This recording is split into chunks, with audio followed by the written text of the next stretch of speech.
बैलगाडा चढेर गणतन्त्र आउँछ भन्यो केपी ओलीले भनेर माया लाग्छ यिनीहरूले भन्ने कुरा केही नभेटाएपछि बैलगाडा चढेर अमेरिका जानु जस्तै हो भन्यो भनेर मैले कति बेर कुन अवस्थामा बोलेको थिएँ। हाम्रो पार्टीको माग त्यति बेला आन्दोलनको अवस्था र परिस्थिति अनुसार हाम्रो आन्दोलनको माग नै संवैधानिक राजतन्त्र भन्ने थियो। आन्दोलनमा नेपाली कांग्रेस पनि थियो, नेपाली कांग्रेसको विधानमा थियो संवैधानिक राजतन्त्र। नेपाली कांग्रेससँग मिलेर हामी आन्दोलन गर्दै थियौं। नेपाली कांग्रेससँग मिलेर आन्दोलन गर्दा हामीले संवैधानिक राजतन्त्र शहीदको लोकतन्त्र भनेका थियौं। केही साथीहरू सुर्याई देखाउनका लागि व्यक्तिगत रूपमा त्यो आन्दोलनको माग बनेको थिएन। व्यक्तिगत तवरमा केही साथीहरूले गणतन्त्र चाहियो भनेर आफ्नो क्रान्तिकारीपन देखाउने। मैले भने नेपाली कांग्रेसको विधानमा संवैधानिक राजतन्त्र छ। विधानमा नेपाली कांग्रेससँग नमिलिकन अहिलेको अवस्थामा आन्दोलन गर्न सकिँदैन। नेपाली कांग्रेस संवैधानिक राजतन्त्रलाई आदर्श मानेर हिँडेको छ। त्यो कुरालाई स्वीकारेर हामी आन्दोलनमा छौं। अनि आन्दोलनको माग एकातिर केही साथीहरूले क्रान्तिकारिता देखाउँछन्। त्यो क्रान्तिकारिता त धेरै अगाडि मैले व्यवस्थित रूपमा उठाएको माग हो। तर अहिलेको आन्दोलनको माग होइन, किनभने हामीले अहिलेको आन्दोलनको माग त्यो गरेका छैनौं। त्यो कुरा मैले भनेको थिएँ। अनि यस आन्दोलनबाट गणतन्त्र प्राप्त हुन्छ भन्ने कुरो बैलगाडा चढेर अमेरिका जाने भने जस्तै हो, जो असम्भव छ। किनभने आन्दोलनको मागै छैन त कहाँबाट पुग्छ त्यहाँ। मैले त्यो भनेको थिएँ। अब त्यसलाई अपव्याख्या गरेर बैलगाडा भन्ने शब्द भनेको थियो। बैलगाडा भन्थ्यो। राजनीतिक विश्लेषण भनेको उहाँहरूलाई आउँदैन। यथार्थ कुरा गर्न उहाँहरूलाई आउँदैन। राजनीतिक विश्लेषण आउँदैन। अनि उहाँहरू भन्नुहुन्छ बैलगाडा भन्थ्यो। गणतन्त्रकै पक्षमा थिएन।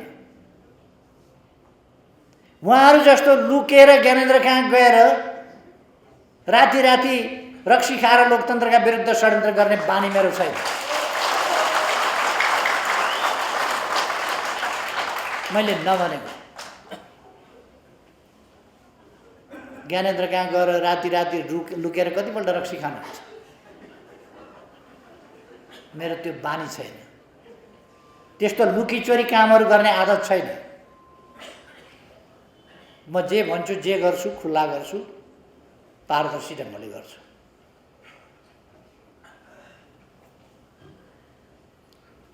हामी अहिलेको संविधानको रक्षा गर्ने आन्दोलनमा छौं। किन म यसो भनिरहेको छु भने संविधान हामीले ल्यायौं, चुनाव पनि गरायौं।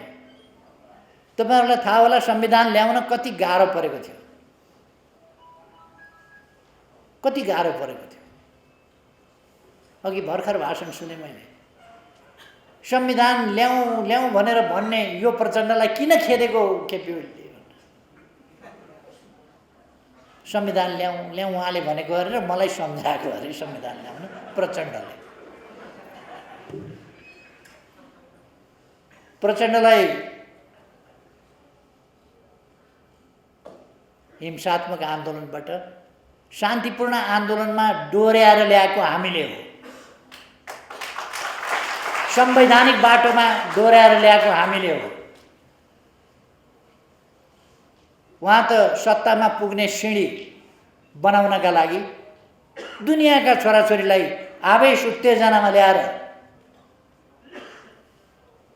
हिंसा मचाइरहनु भएको थियो। पछि दुनियाँका छोराछोरी अलपत्र पारिदिनु, आफू स्याट्ट भर्याङ चढेर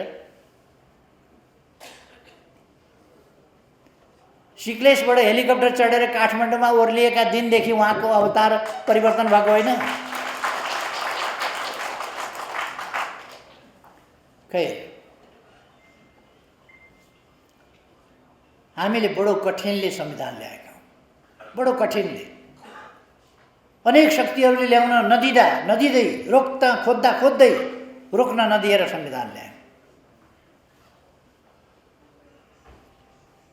त्यसपछि हामीले संविधानको कार्यान्वयनको कोसिस गर्यौँ, चुनाव गराउने कोसिस गर्यौँ।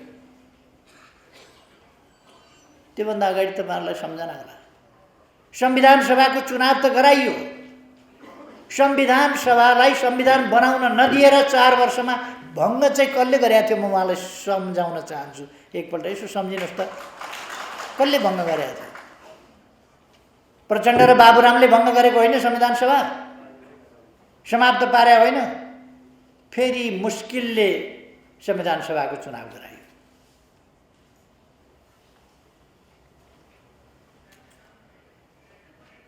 माघ 8 गते संविधान जारी गर्ने भनिएको थियो। माघ 8 गते संविधान जारी हुन्छ भनेर माइक निमट्दै हान्दै गरेर मेरो छातीमा माइकले हाने होइन, बसेकै ठाउँमा।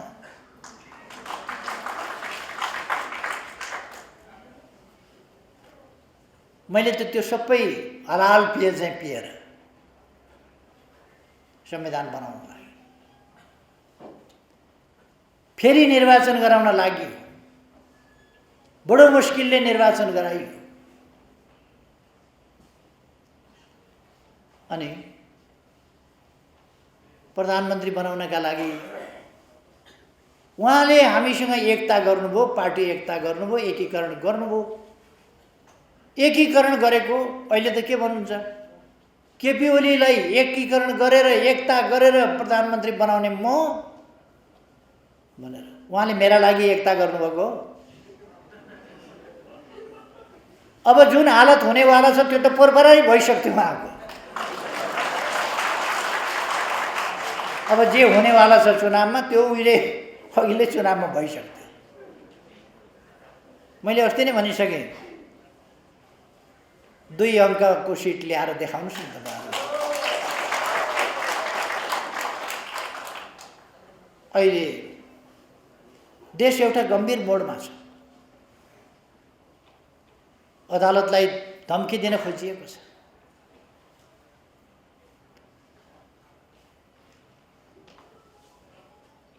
केही वकिलहरूलाई उहाँले धन्यवाद दिनुभयो। केपी ओलीका विरुद्ध बहस गर्ने वकिलहरूलाई धन्यवाद दिन्छु भनेर आमसभामा भन्दै हुनुहुन्थ्यो। अचम्म लाग्यो। वकिलहरूको त वकालत गर्ने काम हो, ठिक ठाउँबाट वकालत गरिदिए भए हुन्थ्यो, बेठिकतिर गर्नलाई पनि छुट छ उहाँहरूलाई, त्यसमा मलाई केही भन्नु छैन। अदालतमा मुद्दा छ। हामी झगडिया होइनौँ, हामी झगडा गर्न जाँदैनौँ, मुद्दा गर्न जाँदैनौँ। हामी निर्वाचन आयोगमा पनि हामी नै असली पार्टी हौँ भनेर दरखास्त हाल्न गएनौँ, उहाँहरू दरखास्त हाल्न जानु। अलिक पछि हाम्रो दरखास्त फिर्ता लिउँ भन्न जानुभयो। केपी ओलीलाई मात्रै निकाले हो, अरू केही पनि भएको छैन भनेर। फेरि पार्टी निर्वाचन चिन्ह झन्डा सबै हाम्रै हो भनेर फेरि भन्दै हुनुहुन्छ। अब केपी ओलीलाई निकाल्नु हो भने त सिद्धिहाल्नु नि त, भइगयो नि, फेरि किन गराइरहे? केपी ओली निकाल्नु भयो त सिद्धियो। उहाँहरू अनेक थरी कुरा गरेर हिँड्नुभएको छ। यो भ्रमबाट जनतालाई हामीले मुक्त गर्नुपर्दछ र मुक्त गर्नका लागि हाम्रा सङ्गठित प्रयासहरू, हामीले पहिले सही विचारहरू, सही विश्लेषणहरू ग्रहण गर्नु पर्यो, सही विचारहरू लिनु पर्यो, सही गन्तव्य लिनु पर्यो र त्यो सही गन्तव्य लिएर ती विचारमा आधारित भएर हामी सङ्गठित हुनु पर्यो। सुदृढ मजबुत सङ्गठन, र त्यो मजबुत सङ्गठन अत्यन्तै गतिशील ढङ्गले अगाडि बढ्नु पर्यो, अनुशासित ढङ्गले अगाडि बढ्नु पर्यो। आज हाम्रो लागिको आवश्यकता थियो।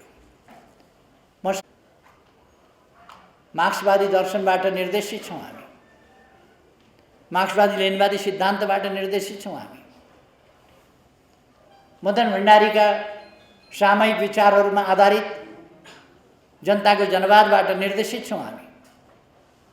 त्यस अनुसार अगाडि बढौँ हामी। स्पष्ट हुनुपर्दछ, यसमा हामी अलमलमा हुनु पर्दैन। हामीले लिएको जनताको जनवाद, मदन भण्डारीले अगाडि सार्नुभएका विचारहरू नै हुन् र त्यही विचारकै आधारमा हामी सङ्गठित भएर अगाडि बढेका छौँ। सही बाटो त्यही नै हो। अहिले हामी हिँडिरहेको बाटो, अरू पनि हिँडिरहेको बाटो चाहिँ त्यही हो। उद्देश्य के होलान्, फरक होलान्, बेग्लै कुरा हो। तर केही संविधान नमान्ने तत्त्वहरू, हिंसा फैलाउने तत्त्वहरू बाहेक जो संविधान अन्तर्गतका शान्तिपूर्ण मूलधारका राजनीतिमा सक्रिय छन्, उनीहरूले हिँडिरहेको बाटो भनेको मूलतः जननेता मदन भण्डारीले भनेकै बाटो हो। त्यसको अंश होला, त्यसको पूर्णता होला।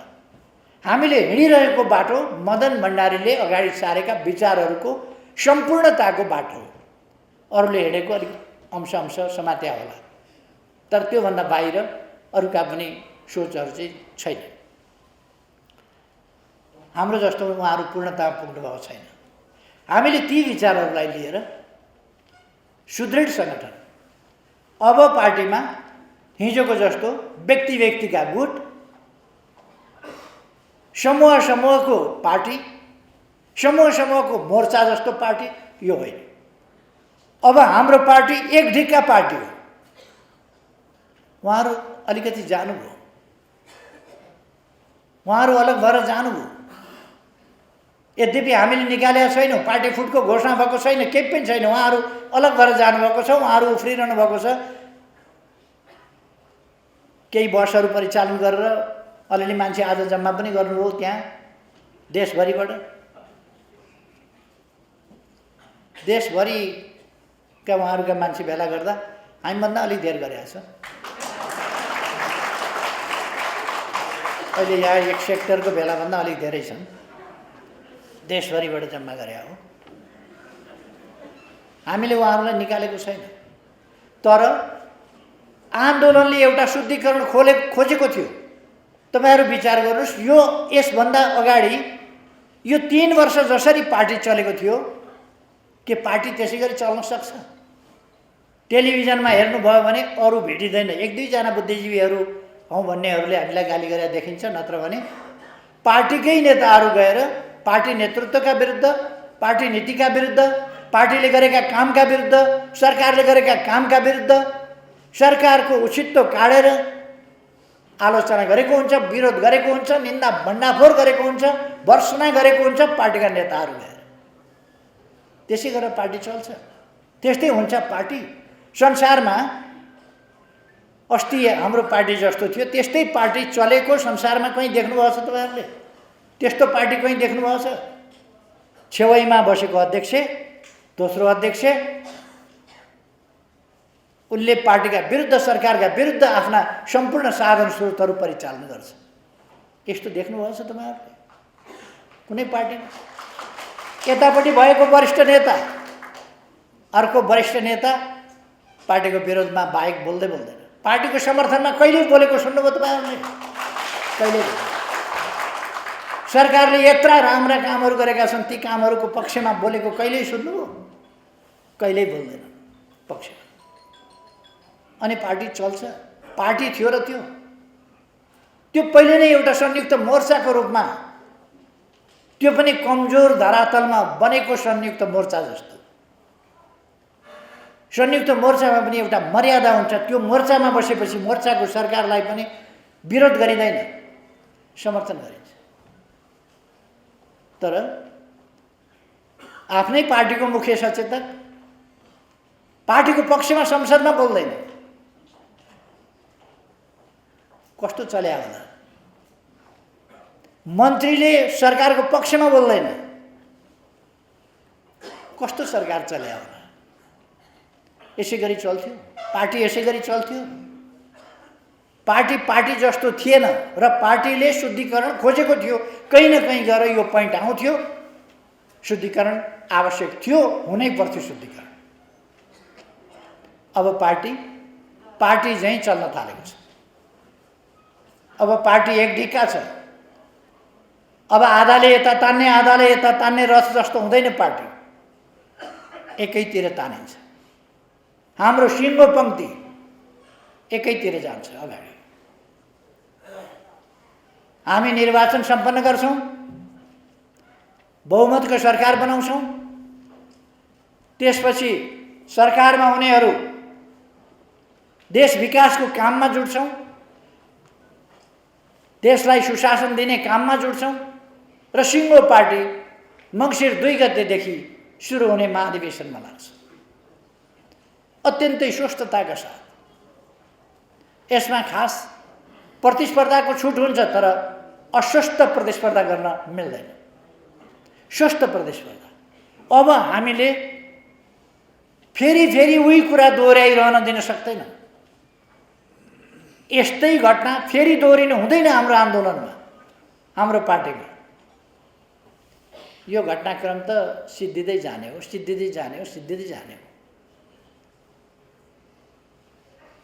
एकजना मित्रले अस्ति भने, के ठाने छ मलाई केपी ओलीले महान जनयुद्धको नेतृत्व गरे आउँ भनेर। मैले हाम्रो घरको एउटा तिल्के भन्ने गोरु थियो, त्यो सम्झेँ। एउटा जमानामा त्यो तिल्के भन्ने गोरुले अरूलाई देख्नै हुँदैन थियो। सिङौरी खेलिहाल्नुपर्ने, भुइँ खोस्रै हाल्नुपर्ने, धम्काइहाल्नुपर्ने, तर्साइहाल्नुपर्ने, फाँफो गाँगो गरिहाल्नुपर्ने। अनि अलिक भाइलेन्ट खालको थियो, त्यस कारण अरू डराउँथे। एक दिन अलिक बर खालको अलिक भर्खरको जवान गोरु फेला परेछ, तिल्के अलिक बुढो भइसकेको थियो। तिल्केले फाँफो गरेर टेरेन त्यो केटाले। छिटो गोरु त नटेरेर गयो, तिल्के आछ्यो भने ए बुढा के खोज्या हो। अनि तिल्केले सिङ यसो जोडायो, बलिया भर्खरका सिङका अगाडि बड्याक्क तिल्के गोरुको सिङ बाँधिदियो त्यसले। सिङ फुक्लिएपछि सिङ फुक्लिएको रिस पनि छ। कति रिस उठाउला त्यो तिल्केलाई भन्नुहोस् त। सबैलाई हर्काएर थर्काएर, फुँ गर्दाखेरि भगाएर, भित्तो हान्दाखेरि तर्साएर, भुइँ खोस्रिँदा भगाएर हिँडेको तिल्के एउटा अस्ति जन्मेकोले भगाइदियो, सिङ फुकालिदियो। रगत बगिएको छ सिङबाट, तिल्केलाई झोक चलेको छ। जति झोक चले पनि के गर्ने, सिङ जोड्न जान मिलेन भत्किया सिङ। अनि परतिर गएर ठुल्ठुला राता आँखा पार्दै हेर्दै फाँफुँ गर्दै गर्दै तिल्के आफ्नो बाटो लाग्यो। उहाँले त्यस्तै धाकधक्को लाउँदै, आज पनि लाउँदै हुनुहुन्थ्यो त्यहाँ, नत्र भनेर। त्यो भाँचिएको सिङ देखाउनु मात्रै हो, त्यो अरू केही हो। भाँचिएको सिङ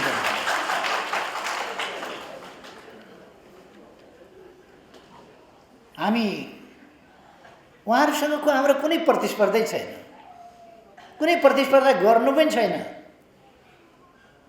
जनताको, नेपाली जनताको उहाँहरूसँग कुनै सकारात्मक क्रियाकलापको, सकारात्मक सोचको, सकारात्मक विचारको, देशभक्तिको, लोकतान्त्रिकताको अथवा जनपक्षीय कुनै कुराको, जनताप्रति संवेदनशील हुने कुराको अथवा विकास निर्माण गर्ने कुराको सन्दर्भमा उहाँहरूसँग जनताको कुनै आशा छैन, भरोसा छैन, विश्वास छैन, आशै छैन केही पनि भने उहाँहरूको किन वास्ता गरिरहनुपर्छ।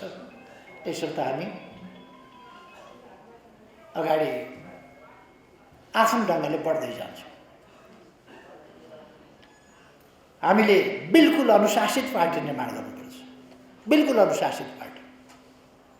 हाम्रा जनवर्गीय, पेशागत र सामुदायिक सङ्गठनहरू बिल्कुल अनुशासित हुनुपर्दछ, एक ढिक्का हुनुपर्दछ, देश र जनताका हितप्रति समर्पित हुनुपर्दछ, आफ्ना स्वार्थप्रति होइन।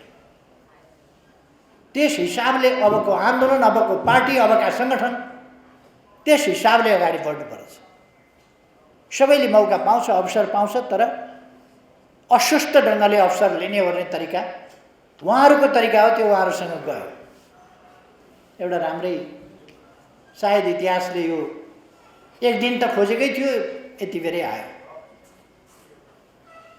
हामी त्यस अनुसारको आन्दोलन अगाडि बढाउनुपर्छ।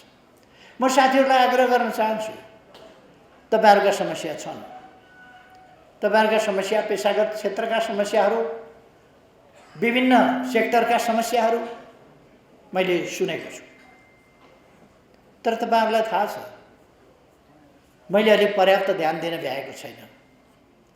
कस्तो हालतमा म रहेँ, एउटा पार्टीको सरकार भने पनि हामीले 2/3 सरकार, झन्डै 2/3 सरकार भने पनि सरकारको हालत के थियो भन्ने कुरा सरकारबाट भागेर हिँडेका मन्त्रीहरूका भाषण तपाईँले सुन्नुभयो भने थाहा पाउनुहुन्छ। त्यस्ता मन्त्री लिएर, ती मन्त्री मैले छाने होइन, ती बोकाएका मन्त्री कसरी काम गरेर रहेछु मैले, कसरी सरकार चलाएको रहेछु मैले, तपाईँहरू अनुमान गर्न सक्नुहुन्छ। अघि एउटा कमेन्ट हेरेँ, एकजना मन्त्रीले केपी ओलीलाई घुँडा नटेकाइन्जेलसम्म यो आन्दोलन बिसाउँदैन उदम भनेछन्। तलतिर कमेन्ट लेखेछ, ए मल मन्त्री किसानलाई रुवाउनुसम्म रुवायो, अहिले फुर्ती गर्छौ भनेर। वास्तवमा त्यो भनेको पनि नमान्ने, गर्न पनि नगर्ने, अरूलाई गर्न पनि नदिने। अब नेपालमा मलको अभाव हुने छैन। अरूलाई गर्न पनि नदिने, आफू पनि नगर्ने, यसो गर्ने भनेको पनि नमान्ने। कस्तो पीडा बोकेर म प्रधानमन्त्रीको कुर्सीमा बसे पनि कस्तो पीडा बोकेर बसेँ। पार्टीको अध्यक्ष भए पनि वरिपरि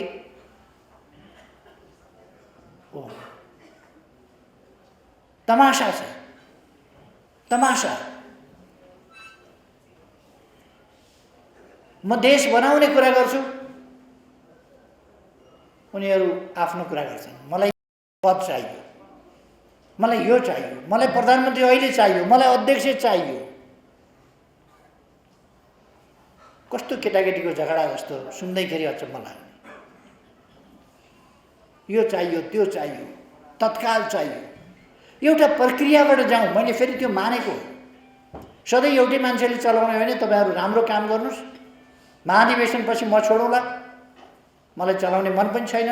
चुनावपछि म छोडौँला, तपाईँहरू गर्नुहोला, राम्ररी गर्नुहोस् न। कमसेकम यो तमासा जग हसाइ नगर्नुहोस्।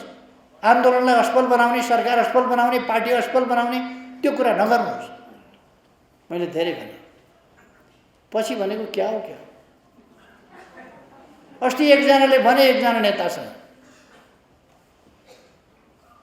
प्रधानमन्त्रीले त, केपी ओलीले त छोडिदिन्छु भनेकै छ त तपाईँहरूलाई। अब यो छोडिदिन्छु भन्ने कुरा के हो के हो? 2 पल्ट किडनी फेरिसक्यो, झन्तगडा घर आउँछ, के छोड्छ? अब अलिक पछि त यन्त्र किडनी बन्छ अरे, मेसिनको किडनी। मान्छे पनि चाहिएन, त्यो हालेर झन् साह्रो स्वस्थ हुन्छ, के छोड्छ? त्यसकारण उधारो नमान्ने, हाताहाती, नग्दा नग्दी, हाताहाती। यो त कहिल्यै नमर्ने भयो भने कहाँ हुन्छ त्यस्तो? प्रकृतिले मान्दैन नि त्यो त। मान्छे त मर्छ नि एक दिन। उहाँहरूलाई चाहिँ के भने, यो किडनी हाल्नु परिन्जेल किडनी हालेर बाँच्छ, किडनी मसिनको आउँछ, मसिन हालेर बाँच्छ, यो त केही नहुने भयो यसलाई त भन्ने उहाँहरूको। त्यस्ता साथीहरूका बिचमा, ती साथी है, त्यस्ता साथीका बिचमा मैले कसरी काम गरेँ होला? अहिले यसरी सत्तो सराप गर्दै हिँड्नेहरूका बिचमा मैले कसरी काम गरेँ होला?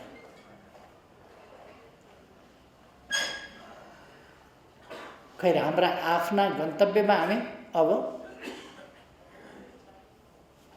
एउटा अनुकूल वातावरण बनेको छ। पार्टी एक ढिक्का बनेको छ, एक डिरेक्सनमा, सही डिरेक्सनमा अब ठिक ढङ्गले अगाडि बढेको छ। म साथीहरूलाई भन्न चाहन्छु, कुनै अन्यल राख्नु पर्दैन। संविधानमा प्रतिनिधि सभा पुनर्स्थापना गर्ने कुनै ठाउँ संविधानमा छैन। वकिलले कुरा फिट्याफिटै छन् कोही वकिलहरूले। एकजना बाजे वकिललाई पनि लिएर गएछन् त्यहाँ तमासा देखाउन।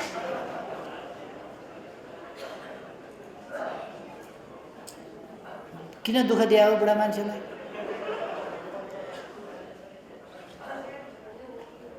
लगेछ। तर संविधानमा संसद प्रतिनिधि सभा पुनर्स्थापना हुने ठाउँ छैन।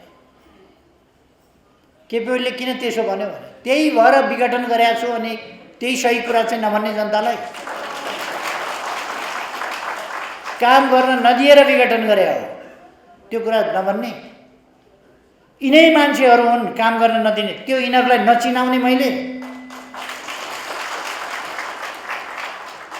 देशलाई अगाडि बढ्न नदिने तत्त्वहरू यिनै हुन्।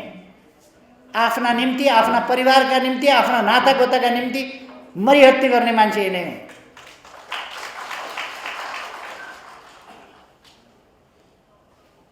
अस्ति बडो मार्मिक ढङ्गले एउटा नेताले भाषण गरे। नातावाद कृपावादको विरोध गर्ने केपी ओली, उसका पो छोराछोरी छैन त। हाम्रा त छोरी छन्, हाम्रा त ज्वाइँ छन्, हामीले त हेर्नुपर्छ, हामीले त उनीहरूको ख्याल राख्नुपर्छ, उनीहरूको साथ पुस्ता बनाउनुपर्छ। उसको पो कोही छैन, ऊ केही गर्दैन। हामीले त हेर्नुपर्छ भनेर कमसेकम खुलेआम त्यति स्वीकारेकोमा धन्यवाद छ। देशका लागि काम गर्ने होइन रहेछ, जनताका लागि काम गर्ने होइन रहेछ। उहाँलाई यस ठाउँसम्म ल्याइ पुर्याउने तमाम ती सहयोगी योद्धाहरू, ती साथीहरू के हालतमा छ? ती तपाईँका छोराछोरी ठान्नु पर्थ्यो पर्दैन थियो? तपाईँले जनयुद्ध भनेर होमेका ती साथीहरू, ती शहादत प्राप्त गरेका योद्धाहरू, ती अङ्गभङ्ग भएका मान्छेहरू, तपाईँका आन्दोलन नामका पीडामा परेका मान्छेहरू, तिनका छोराछोरीहरू, ती पनि त कसैका छोराछोरी होलान् नि। ती छोराछोरी ठान्नु पर्थ्यो पर्दैन? उहाँले भन्नुभएछ मेरा त छोरी छन्, मेरा त ज्वाइँ छन्, मैले त हेर्नुपर्छ, म केपी ओली जस्तो होइन। उहाँले भन्नुभएछ राम्रै गर्नु, खुलस्तै गर्नु। अब उहाँहरूका यस्ता स्वैर कल्पनाका दिनहरू गए। उहाँहरूले आज धेरै ठुला ठुला कुरा गर्नुभयो।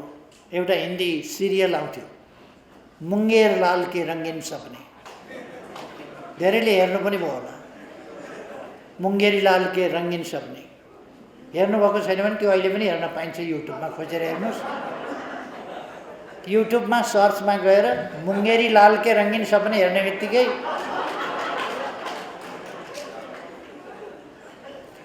मुङ्गेरी लाल के रङ्गीन सपनेमा एउटै मुङ्गेरी लाल छ, यहाँ दुईटा मुङ्गेरी लाल छ।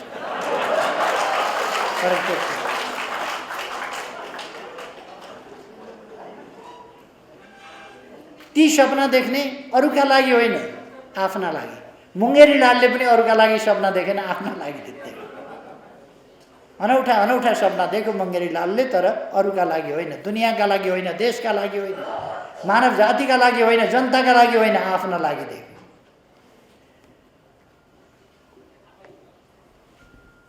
हामी एकदमै अनुकूल परिस्थितिमा छौँ। म साथीहरूलाई बताउन चाहन्छु, यसो हुन्छ कि उसो हुन्छ कि, अप्ठ्यारोमा पर्छ कि, आन्दोलन अप्ठ्यारोमा पर्छ कि, यो आन्दोलन कसैले गिफ्ट दिएको आन्दोलन होइन। हामीले रगत बगाएर सिर्जना गरेको आन्दोलन हो, हामीले पसिना बगाएर सिर्जना गरेको आन्दोलन हो।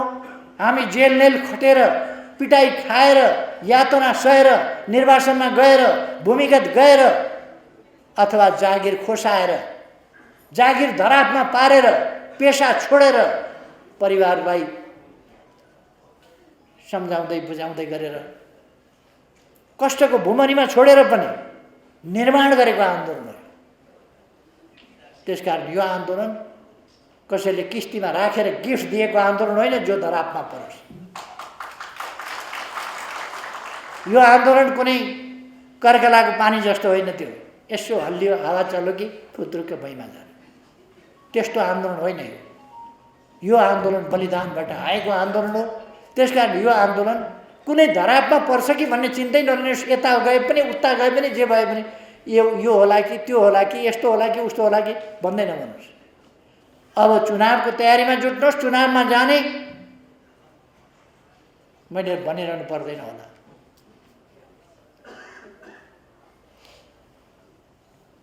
हामी एउटा इतिहास, नयाँ इतिहासको रचना गर्दैछौँ। आन्दोलन यस्तो पनि हुन्छ,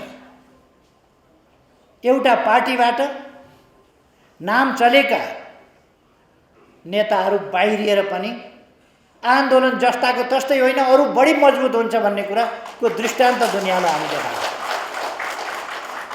केही नाम चलेका नेताहरू बाहिर हुन्छ।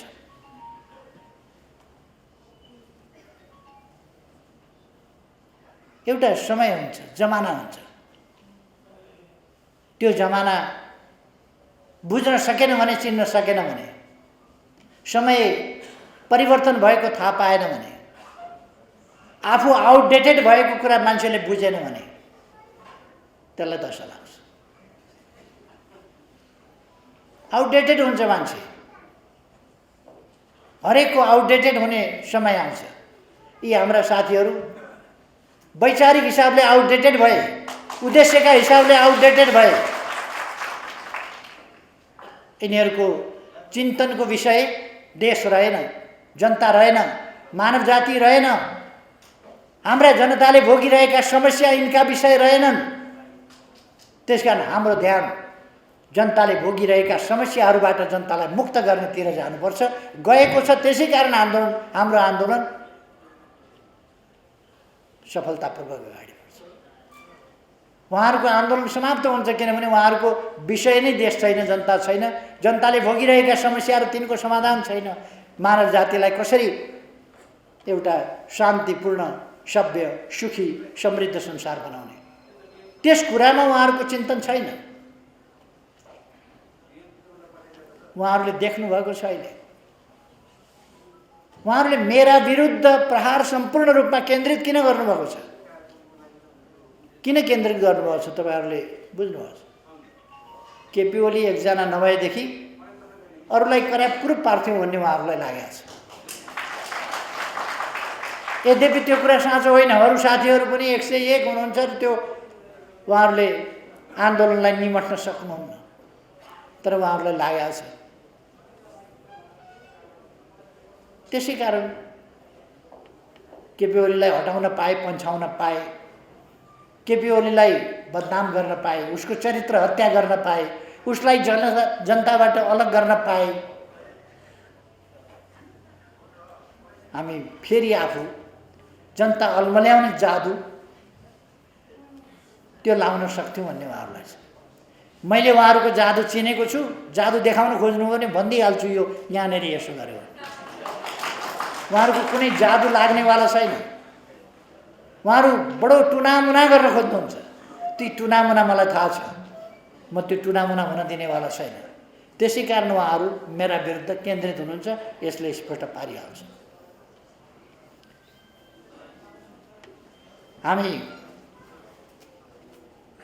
हामीले थुप्रै उपलब्धिहरू हासिल गरेका छौँ। सरकारले धेरै राम्रा कामहरू गरेको छ। मैले भनिरहनु पर्ला जस्तो लाग्दैन। काठमाडौँका सहरहरू इतिहासमा कहिल्यै यस्ता थिए। कहिल्यै इतिहासमै काठमाडौँका सहरहरू यस्ता थिए।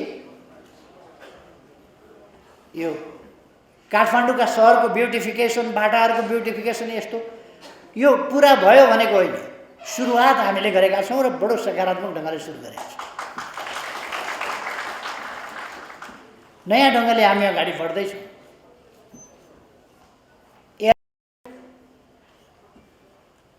काठमाडौँ अन्तर्राष्ट्रिय विमानस्थल इतिहासमा कहिल्यै अहिले जस्तो थियो कहिले पनि थिएन। यति बाटाहरू इतिहासमा कहिल्यै यति छिटो बनेका थिए। मैले ट्विन विस्थापनको नारा ल्याएँ पहिलोपल्ट। मैले पुरा कार्यकाल काम गर्न पाइनँ। यसपल्ट ट्विन विस्थापित गरियो। ट्विन विस्थापित भए। पुल र झोलुङ्गे पुलहरू बने।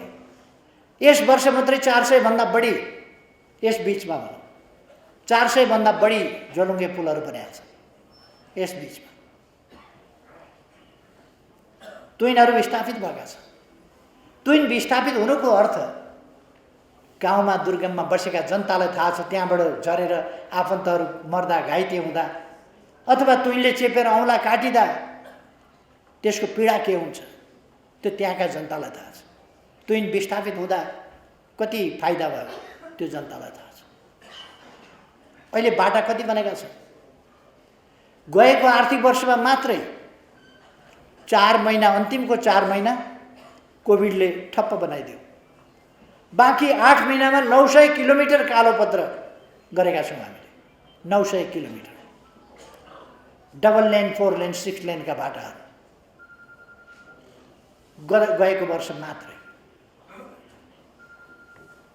हामीले सुरुङ मार्ग सुरु गरेका छौँ। बाटाको हिसाबमा पनि टनेल एरामा देश प्रवेश गरेको छ। उत्तरतिरका बाटाहरू पनि टनेलका बनाउँछौँ, दक्षिणतिरका बाटाहरू पनि टनेल बनाउँछौँ। यो फास्ट ट्र्याकलाई पनि लामा टनेलहरूबाट छिचोल्ने हामीले अब टेन्डर प्रक्रियामा जाँदैछ। अरू बाटाहरू पनि धेरै पर गइरहनु पर्दैन। अब उता नौबिसेतिरबाट सुरु भइसकेको छ टनल खन्ने काम। केही दिनभित्र सायद आजभोलि सुरु भइसक्यो या हुन्छ। यहाँ थानकोटबाट पनि टनलको काम यताबाट पनि सुरु हुन्छ खन्ने काम। हामी नयाँ युगमा प्रवेश गरेका छौँ। हामीले पुनर्निर्माणका कामहरू गरेका छौँ। पुनर्निर्माणका कामहरू असाधारण गरेका छौँ। यस बीचमा तपाईहरु हिँड्दा बाटाको दायाँ हेर्नुस्, बायाँ हेर्नुस्, सहर घुम्दा हेर्नुस्, पुनर्निर्माणका कति काम गरेका छौँ हामीले। आफ्नो संसद भवन थिएन उहिलेको, गद्दी बैठक के बैठक भन्ने यहाँ थियो, ग्यालरी बैठक। त्यो ग्यालरी बैठकमा राणाहरूको नाचगान गर्ने बैठक, त्यो हल, त्यसमा संसद चलाउने गर्थ्यो। त्यो भत्कियो। त्यसले पुग्ने पनि भएन। संविधान सभामा, अन्तर्राष्ट्रिय सम्मेलन केन्द्रमा भाडामा बस्नु पर्यो। यसपल्ट म आएपछि मैले संसद भवन निर्माण सुरु गरेको छु। धराहरा मैले छोडेर जाँदा मैले जे अभियान थालेको थिएँ, छोडेर गएँ, फर्केर आउँदा जस्ता तस्तै।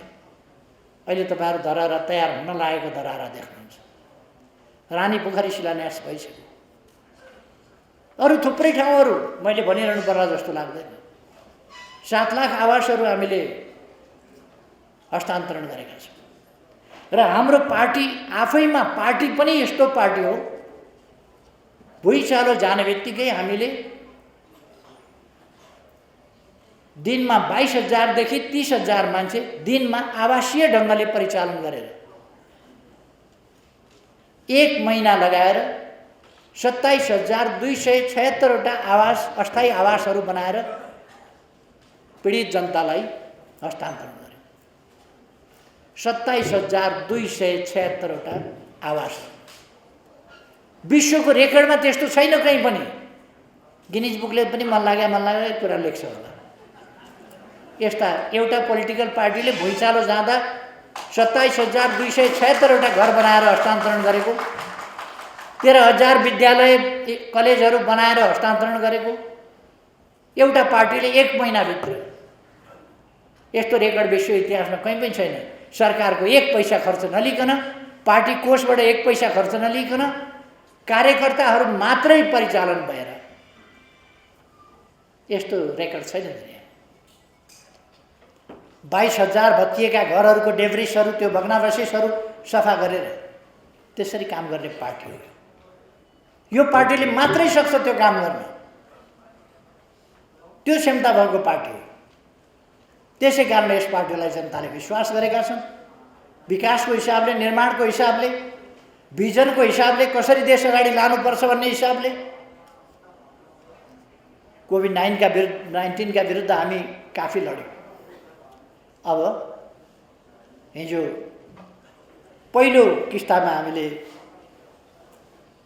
भ्याक्सिन 10 लाख खोप हिजो ल्याएका छौँ। भल्नरेबल ढङ्गले चिकित्सक, नर्सेस, स्वास्थ्यकर्मी, सुरक्षाकर्मी, अरू त्यस्तो भल्नरेबल ठाउँमा भएका मान्छेहरू, उनीहरूलाई हामी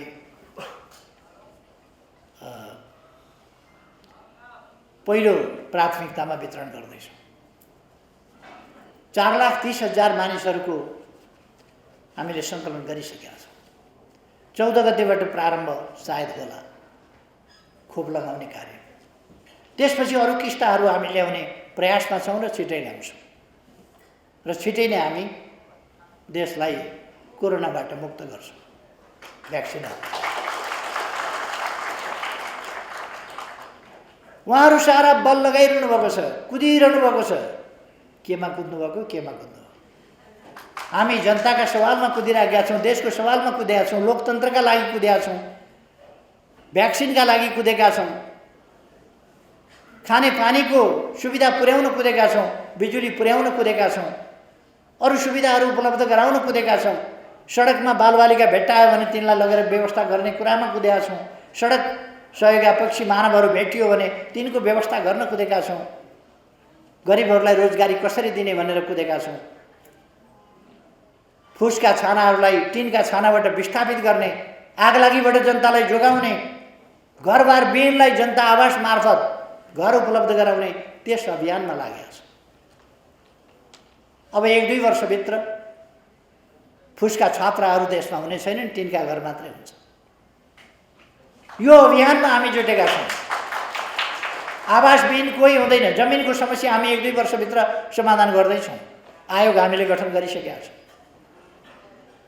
हामी यी कामहरूमा लागेका छौँ।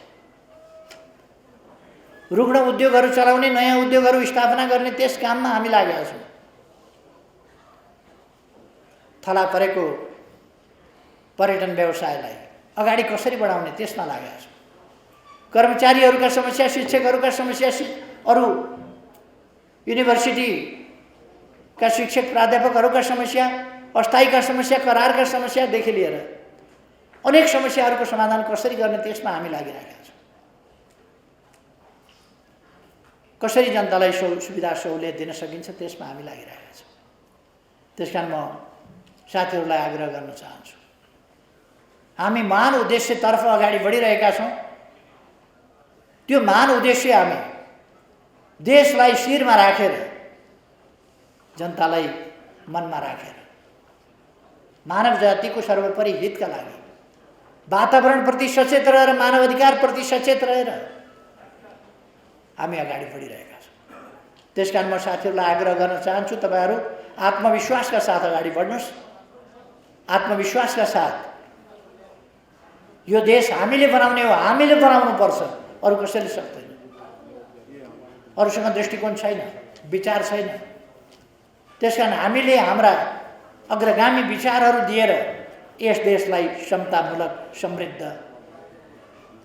भयरहित अवस्थामा बाँच्न पाउने, सम्मानयुक्त ढङ्गले बाँच्न पाउने समृद्ध देश, सुखी देश, त्यो बनाउनुपर्छ। त्यस अभियानमा जुटौँ। मेरो आग्रह छ, साथीहरू अब नयाँ ढङ्गले सङ्गठित हुनुहोस्, तीव्र गतिले आफ्ना क्षेत्रका सङ्गठनहरूलाई चुस्त दुरुस्त बनाउनुहोस् र अगाडि बढ्नुहोस्।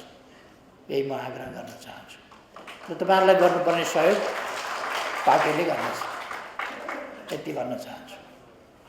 साथीहरूले यस प्रकारको कार्यक्रमको आयोजना गर्नुभयो, यसका लागि धेरै धेरै धन्यवाद। मलाई पनि धेरै समय पर्खिनु भयो। म थुप्रैवटा कार्यक्रममा घुमिराखेका थिएँ, धेरैवटा कार्यक्रममा सहभागी हुनु थियो। त्यसबाट आउन थोरै झन्डै ढिलो हुन खोजेको थियो। म अलिअलि लामै बोलिदिनु भयो र भ्याएँ। साथीहरूलाई धेरै धेरै धन्यवाद।